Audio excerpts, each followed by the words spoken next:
Well, good evening. I ask everyone if you will take a hymn book 575, and I'll get you. Ask you to stand, join with. We'll sing the first three verses, and I will sing of my Redeemer. 575. I will sing of my Redeemer and His wondrous love to me. On the cruel cross He suffered, from the curse to set me free. Sing, oh, sing of my Redeemer.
pretty good singing there, wasn't it? Pretty good old song. Y'all sound good.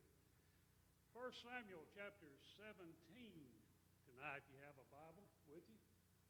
1 Samuel chapter 17. Good to see everybody here.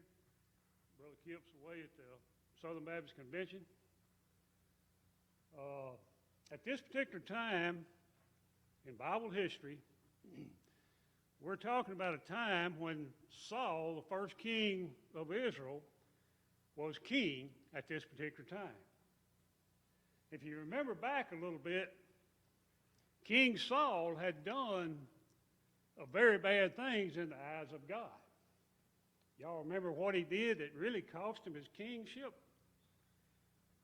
God came to him one day and said, Saul, there's most sinful Amalekite people that I want you to go and destroy.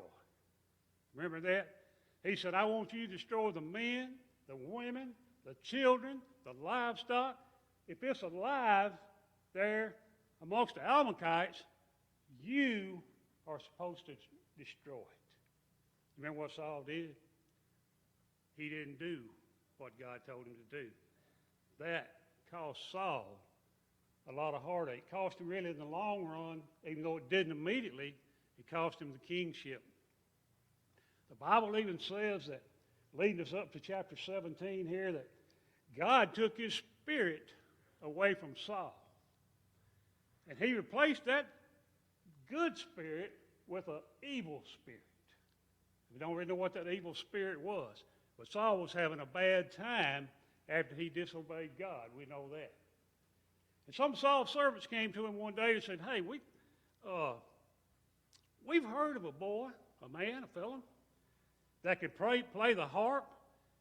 And if we could get him, he could play the harp for you. And when you have this evil spirit come upon you, the harp music will soothe your soul.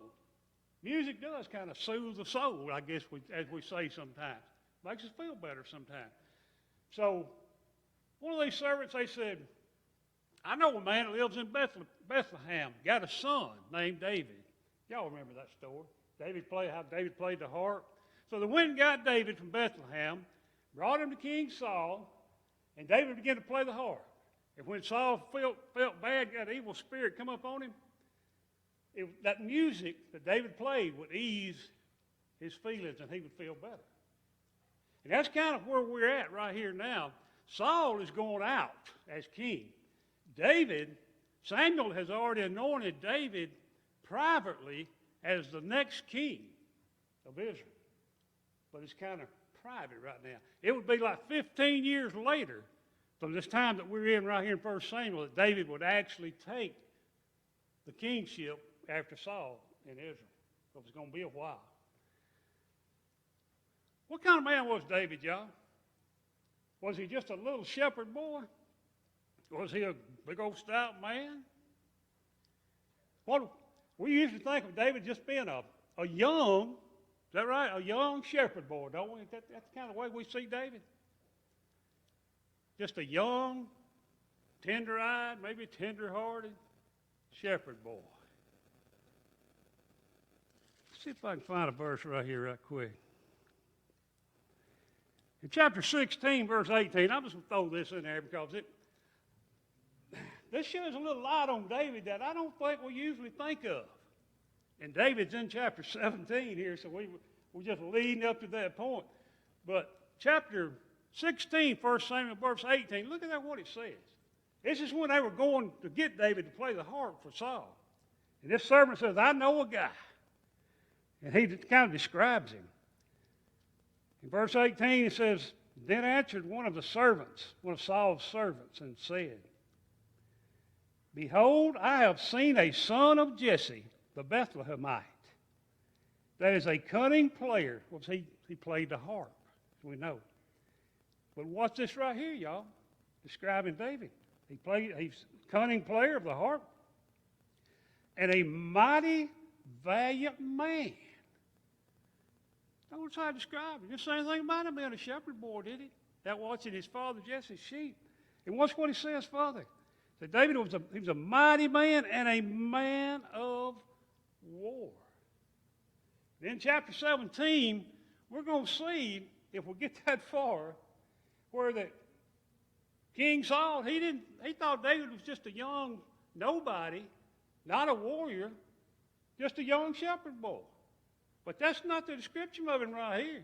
He's a man of war. He's a valiant man.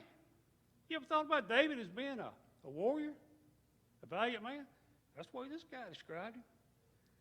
Then as we get over into verse 17, chapter 17, excuse me, probably the worst enemy that Israel ever had was who, y'all? Anybody want to take a guess at it? They had a lot of enemies now. They had several. But there was one that seemed like they were always pestering Israel. Israel would raise some crops, and these old boys, they would come in and steal the food when it got ready. That'd make a man plumb aggravated right there. You raise a big garden or a big crop, and somebody else just comes in and steals it from you. That wouldn't be no good. Raising big old watermelon. Y'all ever had any watermelon stolen out of your patch? Ain't no good. That's a big old watermelon, and somebody comes and steals it. That's kind of the way these Philistines were. They would let you do the work, and they would come into Israel, and they would destroy and steal. The Philistines were probably the worst enemy that Israel ever had. And in chapter 17, 1 Samuel, here we go one more time. We find these Philistines. They've done came in to a place that belongs to Judah, part of Israel. They have came in with their army, and they have set up on this hill over here. They're ready to fight. They're ready to cause trouble again. And it says here in verse 2 of chapter 17, and Saul and the men of Israel were gathered together. What's that? Saul's king gathered his army together. The Philistines had come up against them, come in their land. And Saul and his army pitched by the valley of Elah and set the battle in array against the Philistines. Now that don't mean they started fighting yet. It says Saul set the battle, Israel set the battle in array. What they were doing, they were getting ready. The Philistines was on this hill. The Israelites with Saul, king, was on this hill. And between them was this valley. And the place was called Elah. And it's a stream, they say, that runs through this valley. But it's kind of like some of these little hollers we got around here. It don't hold water all the time. You know, after a big rain, you got water in there. And they say you can go over and pick them up. And this is a fact. You can go over there today in this valley of Elah, in that stream running down through there. And they say it is full of little flat stones. I wonder why. Y'all remember what David used in his sling, don't you? Said, you can go, I reckon they let you pick them up. I said, that stream is just full of little flat stones. I wonder why they just happened to be there on this particular occasion. Just wonder why this is particular day, the Philistines set up on this hill, and the Israelites on this hill, and right down here in the valley is a stream. So, well, God must have prepared that. Yeah, I would have to agree with that. The flat stones, they play a part in this story, don't they? So they're there getting ready. Hadn't started fighting yet, but they're getting ready. And the Philistines stood on the mountain on one side, and Israel stood on the mountain on the other side. And there was a valley between them, the valley of Elah. You know, up to now, everything's all right. The next thing we're going to find out here, y'all, is something I think we can use today, something that we're faced with in our life a lot of times. These two armies were ready to battle. They were set in array. They were lining up. They were getting ready to make their charge. Everything was ready. Saul was willing. The people was willing to fight these Philistines. Don't seem like there was any problem. We'll fight you. That's what you want. You come here in our land, we'll fight you. But y'all, here it comes right here, watching this next verse. You will. And there went out, in verse 4, there went out a champion out of the camp of the Philistines, named, you know who he was from your story, named Goliath of Gath, whose height was 6 cubits and a span. You know, they measured folks back there a little different than we do today, don't we? They would say we're 5'5", 6'2", 7'1", whatever it is. They measured in these cubits and span. Y'all know how tall Goliath was, basically? I think he could have been 9 foot, 9 inches tall, somewhere between 9'6" and 9.9 feet tall. Y'all ever seen somebody that tall?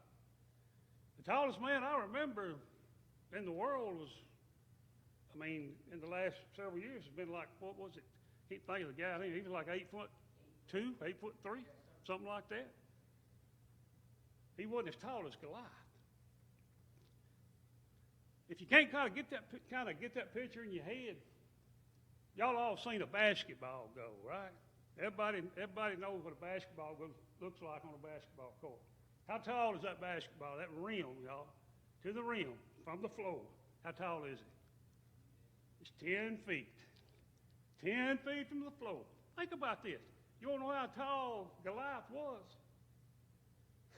You'd love to have him on your basketball team. Think about it. If he's 9'9", the rim is 10 foot. He never has to leave the floor to dunk the ball, does he? He can stand flat-footed. That's what he could do. That kind of gives us an idea of how tall this guy was. Most of our houses, the ceilings are probably 8 foot high. So it might be 9 foot. Think about it. If Goliath walked in one of our houses today, y'all, could he walk straight in without bending over? Think about what a giant of a man this was. And remember, the armies were fixing to battle. They were fixing to get ready. They were fixing to go to it. Until Goliath showed up. Watch this right here, if you will. Oh, Goliath came on the scene. It says in verse 5, he had a helmet of brass. As big as he was, he still had his armor on upon his head, and he was armed with a coat of metal on it, covering his body. And the weight of the coat was 5,000 shekels of brass. And he had greaves of brass upon his legs, and a target of brass between his shoulders. And the staff of his spear was like a weaver's beam. And his spearhead weighed 600 shekels of iron. And one bearing a shield went before him. Think about this, y'all. Philistines over here, the Israelites over here. All of a sudden, a giant man comes out and steps out from the Philistine camp and begins to talk and taunt Israel. All of that metal, all that armor he had on, it said to probably weighed somewhere around 125 pounds. That's a good load to carry. He was a big man. Probably, I don't know what he weighed. Some people say it's 400 or 500 pounds, maybe. But he came on the scene. That spearhead remember that spear they said he had? The head of that spear weighed 25 pounds itself. And not only that, y'all, you ever notice this in this story? Old Goliath was that giant. He had all that armor on, and there was a man of armor that went before. You ever notice that? Goliath was ready to fight. Had all that armor on. Y'all, when the Israelites saw this giant Goliath, what do you think was going through their mind? What did they see when they saw this giant? What do we see in our day and time when we see a big situation in front of us? A giant of a situation, if you will. Something that we don't see no way over or out of. What do we think, y'all? Say, oh boy, I don't know about this. In trouble now. Remember, the Israelites, all of them, they were ready to fight until this big giant walked out on the scene. We're not that way as Christians, are we? We're not ready to fight or do what we're supposed to do what we ought to do, maybe in our life for our Lord. Then something big comes up and we say, oh boy, I don't know about it now. We wouldn't do that, would we? We're not like the Israelites right here, are we? You see that? They were ready to go. They were ready to fight until that big old boy Goliath walked out. Don't we all have big things come up in our lives sometimes? And we have to face it. That's just it. We have big things come up that you can't get around. We have to face the things that come our way. Israel was ready to fight this big old boy. They was ready to fight the Philistines. They wasn't ready to fight Goliath. As we go a little further, it said in verse 8, and he stood, being Goliath, and cried unto the armies of Israel, and said unto them, he's talking to the whole Israelite army, King Saul and all, why are you come out to set your battle in array? So what do y'all do? Why do y'all want to get out here and everybody fight each other? Am not I a Philistine, and ye servants to Saul? He's got a plan, Goliath does. He says to the Israelite army, choose you a man for you, and let him come down to me. If he be able to fight with me and to kill me, then will we be your servants. But if I prevail against him and kill him, then shall ye be our servants and serve us. What Goliath was doing, y'all, was not necessarily something unusual back in this day and time. A lot of times they would have the armies get together, and they would have one, maybe from each side, that would come out and fight each other to keep from having so much bloodshed. And that's what it seems that Goliath is trying to do right here. I don't know. He seemed to be a pretty mean old fella. But he said, let me fight one of y'all. Let's just get two of us. If I get killed, we'll serve y'all. If your man gets killed, y'all serve us. Right. That was his plan.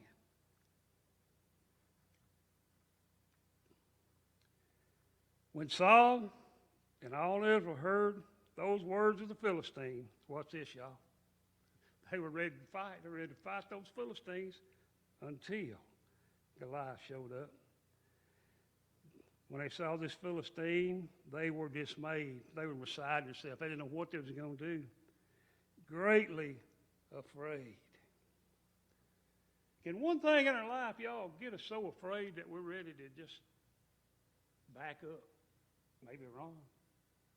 Head a different direction. That's what Israel was about. They were dismayed. They were afraid, the Bible says. They didn't know what they was going to do about this big old fella.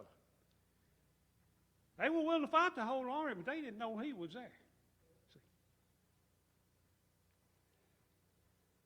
And now, about this time, here's where David comes on the scene. David was back in Bethlehem with his father Jesse watching the sheep, as we know. Jesse came to David one day and he said, David, I want you to go check on the battle that your brothers are in. How many sons did Jesse have? He had 8 sons. 3 of his eldest sons was in battle with Saul right here this day. Jesse said, I want you to go check on your brothers. See how they fare. Take some corn to them. Take some bread. And here's 10 different cheeses. Take them to the captain of the host. That don't seem quite right. The captain of the host got the best deal, sound like. He said, take and find out. Talk to your brothers and see how it's going. And it says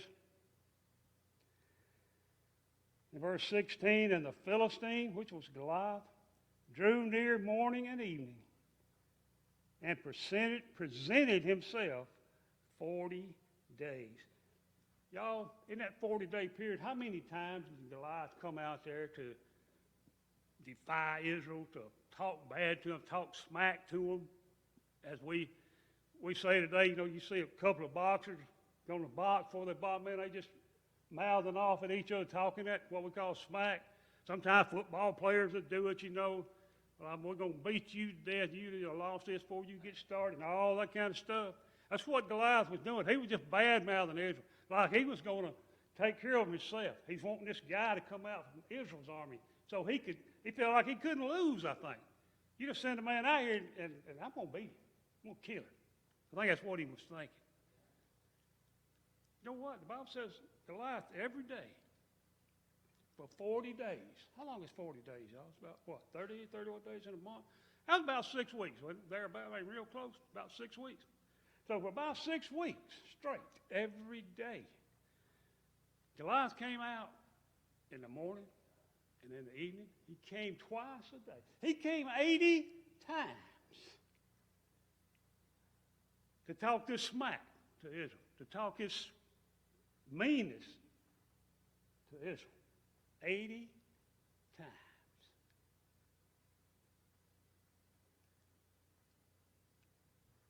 And it says, as we go a little further, David did what his father said. He went out here to the valley of Elah. And it says in verse 20 that David rose up early in the morning and left the sheep with the keeper and took and went as Jesse had commanded him. And he came to the trench as the host was going forth to fight and shouted for the battle. In verse 21, for Israel and the Philistines had put the battle in array, army against army. And David left his carriage in the hand of the keeper of the carriage and ran into the army and came and saluted his brethren. He found his 3 brothers, spoke to them. And as he talked with them, behold, there came up the champion, the Philistine of Gath. Now, y'all, up to this point, David didn't know nothing about Goliath. He had not seen him yet. He didn't know he was there. But all the other Israelites and Saul, King Saul, they did. They done got afraid, we read over here. David didn't know nothing about him. How's this young shepherd boy, as we call him sometimes, how's he going to take this? David seemed to be a godly man, godly fellow. What's he going to do? He gets out here now, and he sees what's going on. And he hears this Philistine. And as he talked with them, behold, there came up the champion, the Philistine of Gath, Goliath by name, out of the armies of the Philistines, and spake according to the same words. And David heard them. For the first time, David now heard what this Philistine was saying about Israel and Israel's God. And all the men of Israel, what's this, y'all, if you will, verse 24.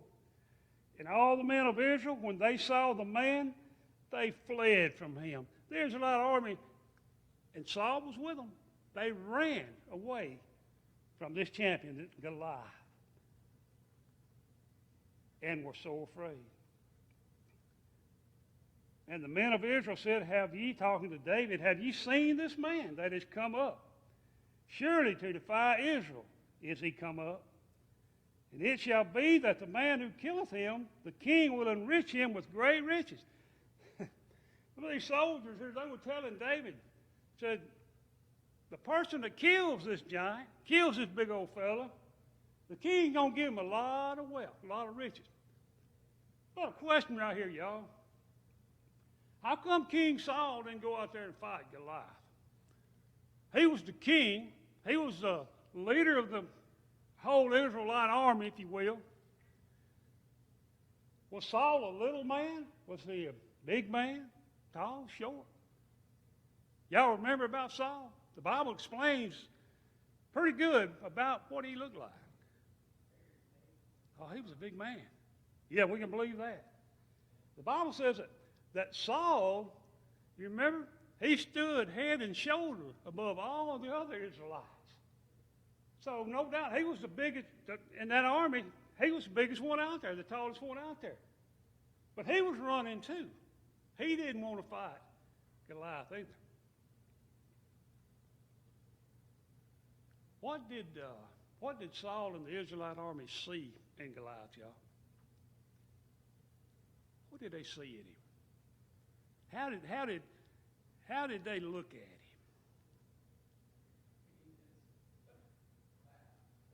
You ever thought about this? What perspective did Saul and the whole Israelite army, for that matter, have in their mind when they looked at Goliath? What were they thinking? What did they see? Remember, this was supposed to be God's people, the Israelites, God's chosen people.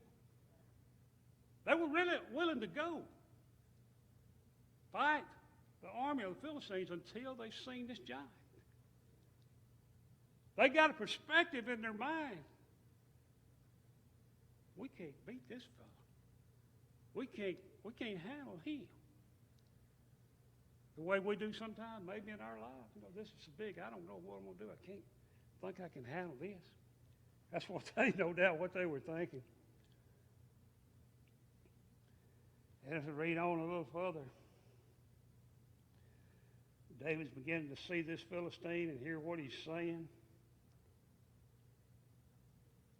And it says the man that kills him is going to get a lot of riches. And I will give him, and will give him his daughter. This is Saul. Saul was going to give him his daughter to marry the one that killed this giant. But look at this third thing. And make his father's house free in Israel. Going to give him three things. Riches, his daughter, Saul was, and make his father's house free in Israel. Now that third one was the best of all, y'all. You know what he did? He said, you're not going to have to pay any more taxes. That's what he's saying. Give you riches, give you my daughter, and your household will not have to pay any more taxes. You're going to be free of the taxes. We'd kind of like that last one probably in our day and time, wouldn't we? Have to pay no taxes. Kill this Philistine, you're tax-free from now on, your household. And David spoke to the men that stood by him, saying, what shall be done to the man that killed this Philistine, and taketh away the reproach from Israel?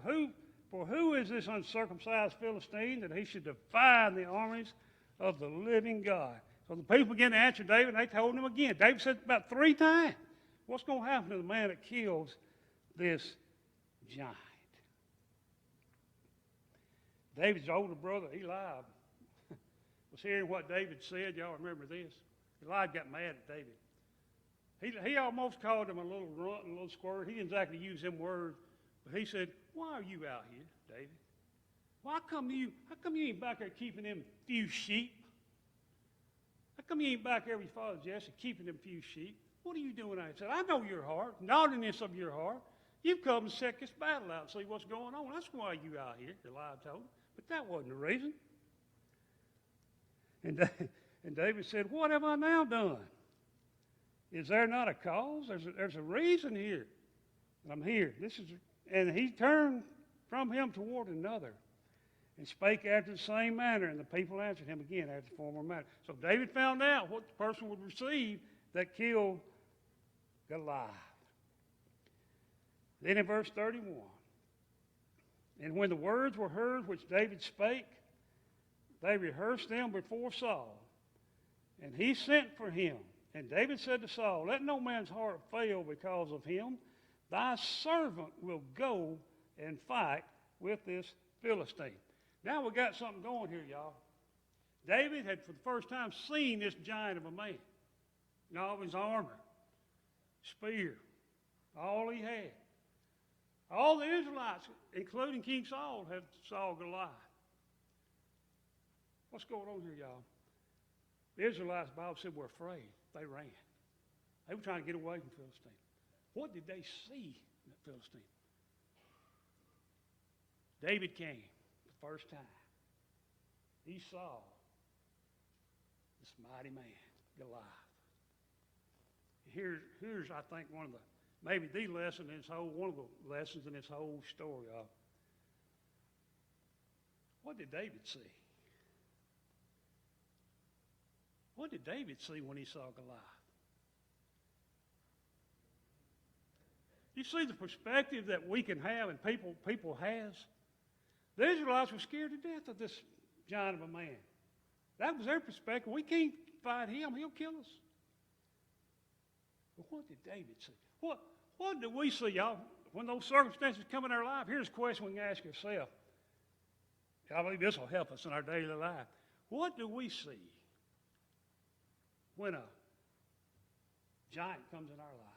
A big situation that we don't know how to handle. What do we see? How do we perceive it? You see that? David perceived Goliath absolutely 100% different than the Israelite army did. And we had to make a choice, don't we? Just like David did, just like Israel did, the Israelites. David looked at that old giant. I guess he was wondering, well, what y'all afraid of? Why aren't y'all scared? What was David leaning on, y'all? He was leaning on faith. He was leaning on God, helping him through this. He wasn't afraid of giants. He saw something that the Israelites didn't see. And that's what we have to do sometimes in our life. We have to see from our perspective what God wants us to see and believe that God will help us through that situation, whatever it is. That's what David was doing. He saw somebody that could be taken down.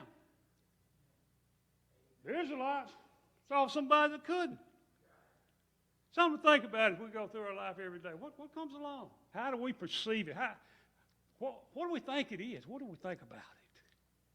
That's what David did. That's what the Israelites did. David saw it different than they did. Is there any questions, any comments, any thoughts?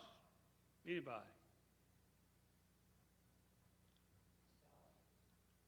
Got a battle about to take place.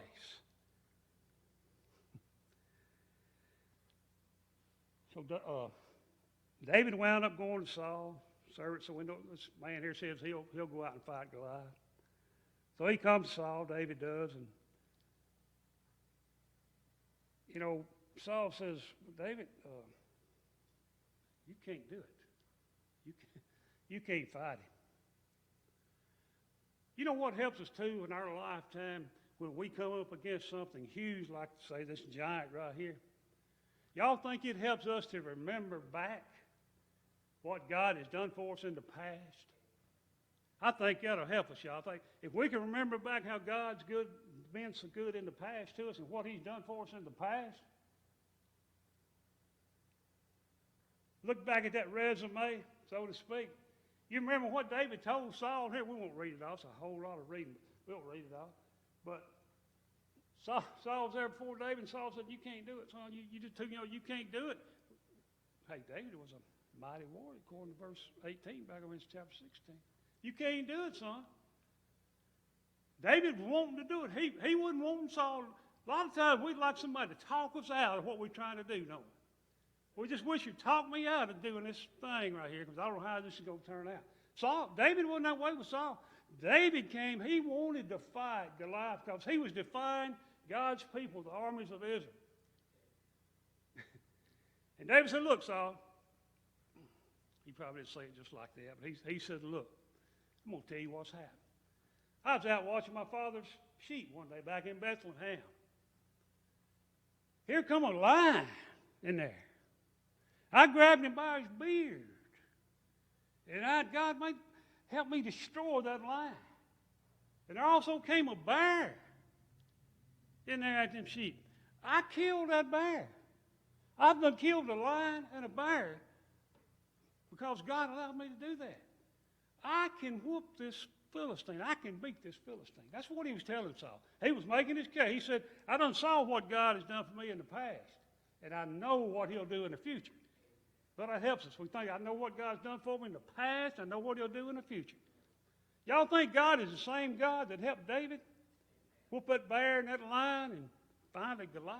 Absolutely. He's the same God, isn't he? Absolutely the same God, not different. Go a little further. So Saul finally agrees to it. Saul gives him his armor, and David puts it on. You know, but you think about probably a small like David, maybe, and a big old tall like man like Saul. How could David wear that? He'd probably put the helmet on, probably come down over his eyes. It's probably too big. All of his armor he put on had to be too big, didn't it? Probably. But David put it on just to please Saul, I think. But right after he put it on, he's going to give it a try. But then he said, Saul, I can't do this. I can't wear it. I hadn't proved this. I don't know what I'll get into with this armor. But basically what he was saying, I know what's going to happen with God. When I go out there and God is with me with this giant. I don't know what's going to happen if I wear this armor out there. So David's putting his faith in God the whole way. So Saul said finally to David, Go, and the Lord be with thee, in verse 38. And Saul armed David with the armor and all that stuff we just talked about. And he put his staff in his hand, what David had in his hand, and chose him 5 smooth stones out of the brook. There's 5 of them smooth stones that's in that brook, y'all. See them over there today if you go over there, they say. And put them in a shepherd's bag, a little pouch or something he had, which he had even in a scrip, little bag. And his sling was in his hand. Something we probably need to clarify here, y'all. How many think David had a slingshot that's a little forked stick, maybe a big old rubber band, something on it, and pulled it back and pew? How many think it was that kind of sling that he had? You ever thought about that? Some people probably thinks like that sometimes and think, well, I had one of them old slingshots when I was a kid, But that wasn't what they fought with back here, y'all. This sling that the Bible's talking about right here that David had was would have 2 pieces of leather out here, one on each side, have a little pouch right in the middle that you could put a stone or maybe some kind of little metal marble or whatever you had to put in there and close it up. And you have to be good to use one of them things up there. Sling it around like that. Then at one point, when you got ready to fire that thing, you had to turn one of them straps loose. Held on to one and turn one loose. And hopefully hit your target. That's what David had. He had that sling, had his a shepherd's staff in his hand. He had his sling, and he had 5 smooth stones. That's all he had. That's all he was going after Goliath with. Goliath standing now here in all that 125-something pounds of armor, sword, you name it. Had an armor bearer going before him. And here goes, what some people say, well, here goes little David down there to Goliath. That's about what happened. And here's where it really gets good, y'all. So Philistine David, they about to meet face to face. And he took his staff in hand, David did, and chose him 5 smooth stones out of the brook and put them in a shepherd's bag, which he had, even a scrip, and his sling was in his hand. And he drew near to the Philistine. And the Philistine came on and drew near to David. They were getting closer and closer. And the man that bare the shield went before him, the shield bearer of Goliath. And when the Philistine looked about and saw David, watch this, y'all, if you will. The old Philistine finally got a good look at David. He disdained him, for he was but a youth and ruddy and of a fair countenance. So David, he's a pretty good-looking boy, the way the Bible describes him.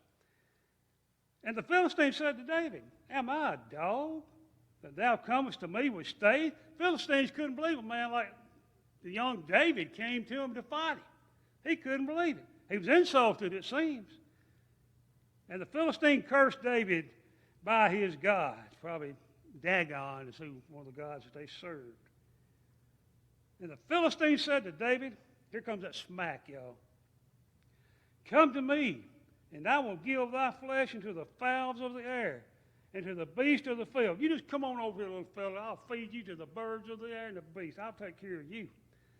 In verse 45, then said David got a little bit of smack too, to the Philistine.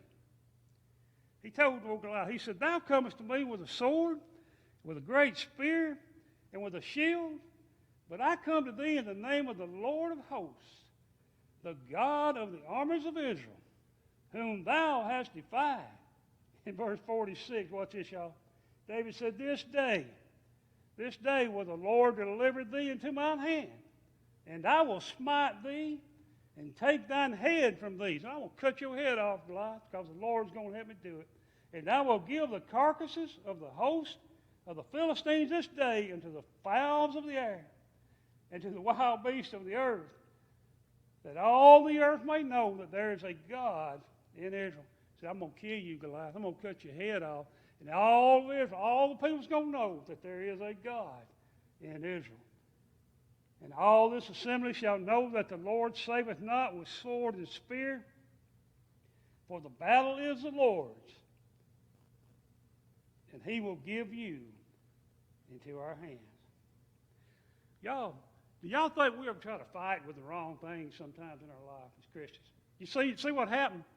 David said, the sword of the Spirit is not going to win this battle, Goliath. Don't you know this battle is going to be won by the Lord? That's the only thing we can go with, isn't it? You know, sword and spear can get us killed. A gun or a knife can get us killed. But as long as we are leaning on our Lord, our God, David said, that's what's going to win the battle. That's what's going to happen, Goliath. I'm going to cut your head off, feed you to the birds of the air, the beasts of the field. That's what's going to happen. He's talking mighty big, this big old giant. David is, isn't he? Seems like he is. Wonder what's going to happen.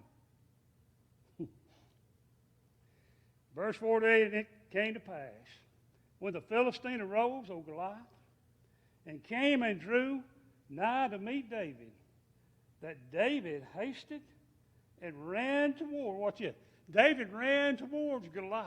He ran towards that old giant. And ran towards the army to meet the Philistine. And David put his hand in his bag and took thence a stone, one of the stones, and slang it, and smote the Philistine in his forehead. Probably about the only place that he could hit him. Y'all with all that armor on, that's probably the only open place on his body. Just happened to be in his forehead, probably right between his eyes. That the stone sunk into his forehead, and he fell upon his face to the earth. So David prevailed over the Philistine with a sling and with a stone. I thought we just read that he got 5 stones out of the brook. He didn't fire but one, and Goliath killed him in one shot. Reckon why he got 5? Did he not trust God enough? They're going to take 5 shots at him before I can kill him? I doubt it. You know what? Y'all know the answer to this. He had 4 stones left, and Goliath had 4 mean old brothers. And you know, they may have been up on this hill over here with these Philistines, and they may have come down on David when he killed their brother. You know, brothers will take up for brothers that way. They did on Gunsmoke anyway, you know, where they do all the more Western stuff. So that's the way they do. So he had 4 stones. He had a stone, y'all, it seemed, for each one of them 4 brothers that just might come down. But after they seen what David did to the Philistine, if his brothers were there, y'all think they wanted any part of David? That little shepherd boy? No. David only had to use 1 stone, had 4 left over.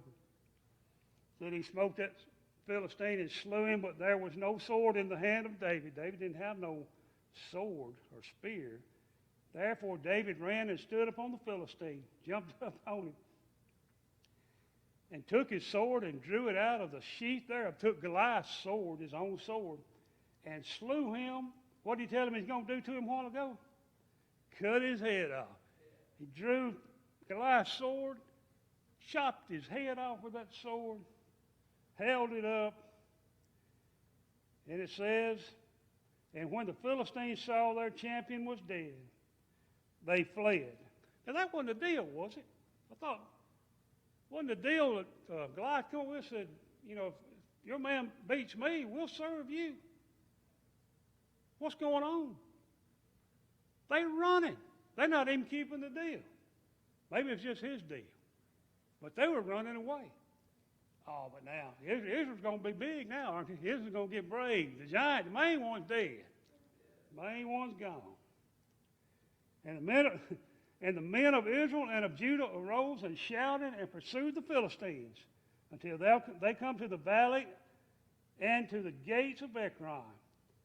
And the wounded of the Philistines fell down by the way in Sharam, even unto Gath and unto Ekron. And after reading that story, what can we conclude? What can we take out of this for us? You know what I think one of the biggest things is that we talked about a while ago? How do we perceive? What do the big things in our life, how do we look at them? How do we perceive? Do we perceive it like Israel perceived Goliath? It was afraid and ran? How many knows that normally problems don't go away? Y'all ever had just a big problem that just whoosh, just vanished one day by itself? Most of the time, our problems won't go away. So what's the best thing? Just go ahead and do. Face the problem. That's really the best thing to do, because most of the time they don't go away. Best thing to do is just face them with the Lord. How do we perceive the things that happen to us in our life? How did David perceive the life? He was just another man to the Lord was going to give him strength to take care of. Y'all remember, our time is getting away. Back in Numbers chapter 13, God came to Moses one day and he said, right before they was getting ready to enter the promised land, the land of Canaan hadn't got in there yet. It's on the other side of Jordan. God came to Moses and said, send out 12 spies, Moses, one from each tribe of Israel. Remember, Jacob had 12 sons. Each son represented the tribe of Israel. He said, you take the leader, the strongest man, the leader of that tribe. Get 12 of them, and you send them in. Send them across this Jordan River. Send them over into the land of Canaan. Spy it out. See what it looks like. See what you're going to be faced with. Y'all remember that story, just like you remember David and Goliath. The spies went out. They came back later. Man had that one branch of grapes, you remember, on that stick. It took 2 men to hold it and tote those grapes. The land was flowing with milk and honey, just like God told them. And man, all of a sudden, the people began to say something like this. That you know the land is flowing with milk and honey, just like God said. But there's some giants over there. The sons of Anak live over there, the giants. They were basically saying, we can't take it. That's what 10 of those spies said. That's the way they perceived it. There was 2 guys there, you remember? Joshua and Caleb. You know, Caleb jumped in there and he said, whoa. He said, we can take it. He said, let's take it right now. They said, we need to go in at once and take this land. You know what Caleb told them? Y'all see the difference here, y'all? The 10 spies, they were like the Israelites. They saw a giant that they didn't think they could do anything with. But Joshua and Caleb, they saw God. They saw and knew God would lead them to conquer that land. See how we have different perspectives about things in life. So I guess one thing that we can take away from this tonight is, how do we perceive the situations in our life that comes our way that we don't know how to handle? As believers, we know that God is with us, just like he was with David. David knew it. Joshua and Caleb knew it. But you notice there's a whole lot more that don't see it that way than there is. We're going up into close, but got studying that and thinking about that, and you know, it's only a few that believed God could deliver them, like David, Joshua, and Caleb. All the rest didn't. Thought about that verse in Matthew chapter 7, 13 and 14, actually, I believe it is, where it says, wide is the gate and broad is the way that leadeth to destruction, and there be many upon it. Remember that? Then it says, narrow is the gate, narrow is the way that leads to life everlasting. There'll be few upon it. Just thought about that comparison there, and I said, you know, that makes sense. Most people didn't stick on the side of God, really. There was a few that did, but most of them didn't. We got to go, y'all.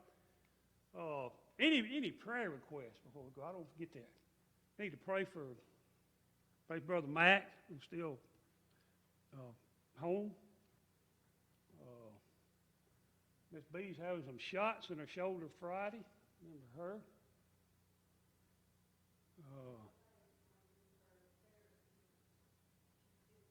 Miss Nella Fay, remember her, had the knee surgery. Any others, y'all?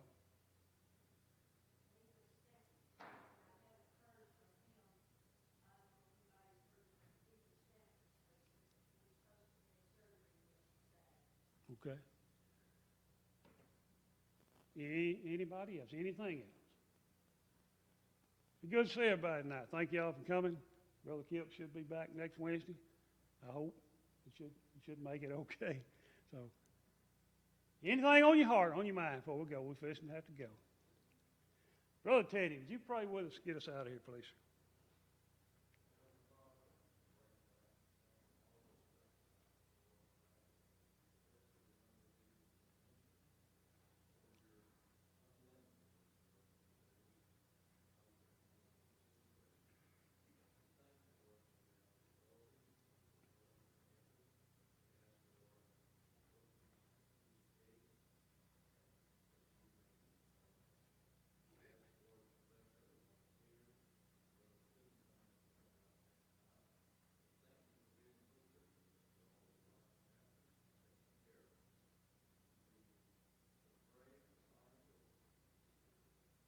Amen. Thank y'all.